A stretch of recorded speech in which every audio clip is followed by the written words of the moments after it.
Hello বোন, তো শ্রী স্বরূপ কুমারের বাদামি হয় না রহস্য মুভিটা আমি দেখে এসেছি। আর মুভিটার সম্পর্কে ভালো বা খারাপ কিছু বলার আগে আমি একটা কথা বলতে চাইবো যে এই মুভিটা না কিছু লোকের অসাধারণ লাগবে আর কিছু লোকের একদমই ভালো লাগবে না। যাদের ভালো লাগবে না তাদের ভালো না লাগার কারণটা হচ্ছে কমপ্লেক্সিটি। মুভিটাতে প্রচণ্ড কমপ্লেক্স মুভি, ঠিক আছে, বাংলাতে এই ধরনের মুভি দেখা যায় না। আবার যারা কমপ্লেক্স মুভি পছন্দ করে, ঠিক আছে, স্ট্রেট ফরওয়ার্ড জিনিস দেখতে পছন্দ করে না, যেরকম আমরা হলিউড বা বলিউডও কিছু কিছু মুভি পেয়ে থাকি যেগুলো বেশ কমপ্লেক্স, দেখে আমরা না ডাইরেক্টর হেভি কাজ করেছে, অন্য কিছু করার চেষ্টা করেছে, সেই ধরনের মুভি কিন্তু বাংলায় আসে না। বাংলার অডিয়েন্স কতটা আছে আমার সেটা নিয়ে সন্দেহ আছে, বাট আমি কিন্তু এখানে হ্যাটস অফ করবো ডাইরেক্টর এবং প্রডিউসারদের এবং হইচই স্টুডিওকে, যে ফার্স্ট মুভি তারা করছে এটা, এবং সেখানে ওরা রিস্ক নিয়েছে, ঠিক আছে। এরকম ধরনের মুভি যখন যদি আমাকে শোনায় না মুখে যে এই গল্প, ঠিক আছে, তাহলে কিন্তু হয়তো অনেকেই করতে চাইবে না এই মুভি, ঠিক আছে, যে এই ধরনের এইটা আবার কী ধরনের মুভি হবে, ঠিক আছে। বাট যেভাবে ডাইরেক্টর এখানে প্রেজেন্ট করেছে, লিনিয়ার ওয়েতে না করে ওটাকে ডিফারেন্টভাবে আগে পিছিয়ে করে দেখানো হয়েছে, এবং যে কীভাবে এডিটিং করেছে ওটাকে, সেটা কিন্তু অসাধারণ লেগেছে। তো যাদের কমপ্লেক্সিটি পছন্দ তাদের এই মুভিটা দারুণ লাগবে। এবং সেকেন্ড, সেই স্বরূপ কুমারের যে এই বাদামি হায়না রহস্য, এখানে যে গল্পটা, এই যে গোয়েন্দাটা, এর সম্পর্কে যারা আগে পড়েছে, ঠিক আছে, তাদের বেশ ভালো লাগবে। তো আমি পড়িনি, আমি কোনো কিছু জানতাম না, শুধুমাত্র আমি ট্রেলার দেখে গেছিলাম মুভিটা দেখতে, এবং ট্রেলার যখন দেখেছিলাম আমার মনে হচ্ছিল খুব মানে কমেডি টাইপের মুভিটা বেশি হবে, ঠিক আছে, মুভিটাতে অতটা হলে গিয়ে দেখার মতন হবে না। বাট আমি ভুল ছিলাম, এই মুভিটা সত্যি কমেডি আছে এবং বেশিরভাগ জায়গায় কমেডি খুব ভালো ওয়ার্ক করে। তার সঙ্গে এখানে fighting sequence, action set piece এরকম বাংলায় দেখা যায় না, ঠিক আছে। যেভাবে ফাইটিংগুলো কোরিওগ্রাফ করা, স্পেশালি এন্ডে গিয়ে ক্লাইম্যাক্সটাকে মানে কমেডির সঙ্গে ফাইটিং সিকোয়েন্স মিলিয়ে যেভাবে কাজ করেছে না, অসাধারণ। এটা ডেফিনেটলি হলে গিয়ে দেখার মতন মুভি। পরে যখন আমাদের ওটিটি আসে তখন তো দেখবই, বাট হলে গিয়ে এটা এক্সপিরিয়েন্স করার মতন মুভি। এবং মুভিটাকে বুস্ট আপ করে হচ্ছে মিউজিক যেভাবে ইউজ করা হয়েছে, রবীন্দ্রনাথের মিউজিক এখানে যেভাবে ইউজ করা হয়েছে, অনেক জায়গায় মক করার জন্য করেছে, বাট যেভাবে মিউজিকগুলো ইউজ করা হয়েছে না, দারুণ মিউজিক, বিজিএম এই মুভিটাকে আরেকটা লেভেলে নিয়ে যায়। আর এই মুভিতে অ্যাক্টিং, পরাণ বন্দ্যোপাধ্যায় আবিরের অসাধারণ। আবির লাইফের one of the best performance দিয়েছে এখানে।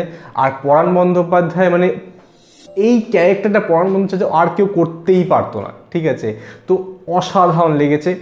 এবং এই মুভির যেটা বলছিলাম, যে স্টোরিটা এমন ধরনের না, তোমরা হয়তো যারা ট্রেলার দেখে তারা কিছুটা বুঝতে পেরেছো, বাট আমি তোমাদের বলবো তোমরা 90% বোঝোনি। কাহিনীটা একদম অন্যরকমভাবে ইউজ করেছে, কোনটা যে ফিকশন আর কোনটা যে অ্যাকচুয়াল রিয়ালিটি, ওটাকে এমনভাবে মেশানো হয়েছে না, দারুণ লেগেছে।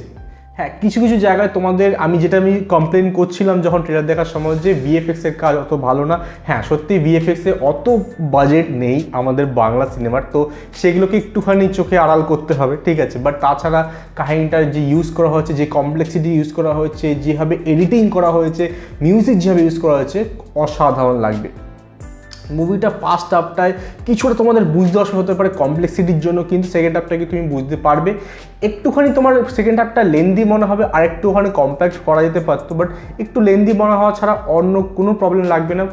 এই মুভিতে না জেনারেলি কী হয়, তোমাদের মুভিতে নায়িকার যে রোলটা থাকে সেটা খুব ইম্পর্টেন্স থাকে না, ঠিক আছে, বাংলা মুভিতে যে আমি কথা বলছি। বাট এখানে নায়িকার রোলটার ভালো ইম্পর্টেন্স আছে, কাহিনীটা নায়িকারটা ছাড়া চলতো না, ঠিক আছে। তার সঙ্গে একটা কথা বলতে হবে, এখানে না কমেডি দারুণ কাজ করে, স্পেশালি গোয়েন্দা গল্প। আমাদের বছরে 2-3টে মুভি সিরিজ আসতেই থাকে। লাস্ট ইয়ার ধরে দেখে না তুমি, দুর্গ রহস্য নিয়ে মুভিও বেরিয়েছে, সিরিজও বেরিয়েছে, ঠিক আছে। তো গোয়েন্দা গল্প, বাকি যে গোয়েন্দা আছে, যে ফেলুদা ধরে নাও বা ব্যোমকেশ ধরে নাও, তাদেরকে যেভাবে ট্রোল করেছে না, শুধু তাদেরকে নাই, বইতে নিজেও ট্রোল করছে। বলছে যে ওই ট্রেলারটা মনে আছে, ওই ডায়লগটা যে আমি এই খাজা সংলাপ বলবো না, ঠিক আছে। তো সেইখানে যেভাবে ট্রোল করেছে না মানে এই গোয়েন্দা গল্পকে, সেটাকেও দারুণ লেগেছে। তো অল ইন অল আমি বলবো একটা দারুণ মুভি। তুমি যদি বইটা না দেখে থাকো হলে কি, ডেফিনেটলি ট্রাই করো এই মুভিটা। শুধুমাত্র ওটিটি দেখার জন্য হলে এটা অন্য লেভেল দেবে তোমাকে। সেকেন্ড হচ্ছে, এই ধরনের মুভিকে যদি আমরা সাপোর্ট করি না, তো আমরা ডিফারেন্ট মুভি আরও পাবো ভবিষ্যতে বাংলাতে। নাহলে সেই একই ধরনের প্রেমের গল্প, স্ট্রেট ফরওয়ার্ড গল্প যে চলে আসছে আমাদের অত বছর ধরে সেই চলতে থাকবে। এই ডিফারেন্ট কিছু যেটা ট্রাই করেছে, ডেফিনেটলি এটাকে আমরা সাপোর্ট করা উচিত, যাতে আমরা নতুন ধরনের এই ধরনের কিছু ডিফারেন্ট কাহিনী, নন লিনিয়ার কাহিনী আমরা পেয়ে থাকি, যেখানে আমাদের দেখে মনে হয় না বাংলা অনেক বেটার কিছু করতে পারে। ঠিক আছে, আমাদের এরকম লোকজন রয়েছে যারা করতে পারে, বাট যেহেতু আমাদের বাংলা অডিয়েন্স সেরকম না, সেই family drama and love story দেখে আসছে, ঠিক আছে, তাই জন্য আমরা কিন্তু নতুন কিছু পাচ্ছি না। বাট আমি হ্যাটস অফ করবো যে ডাইরেক্টর, প্রডিউসার এবং হইচই স্টুডিওকে যা ট্রাই করেছে নতুন কিছু, যেটা অসাধারণ হয়েছে। তো ডেফিনেটলি হলে তোমরা ট্রাই করতে পারো। আর তোমাদের কেমন লেগেছে মুভিটা আমাকে ডেফিনেটলি কমেন্টে জানিয়ে, আর আমার সঙ্গে দেখা হবে নেক্সট ভিডিওতে। Good bye.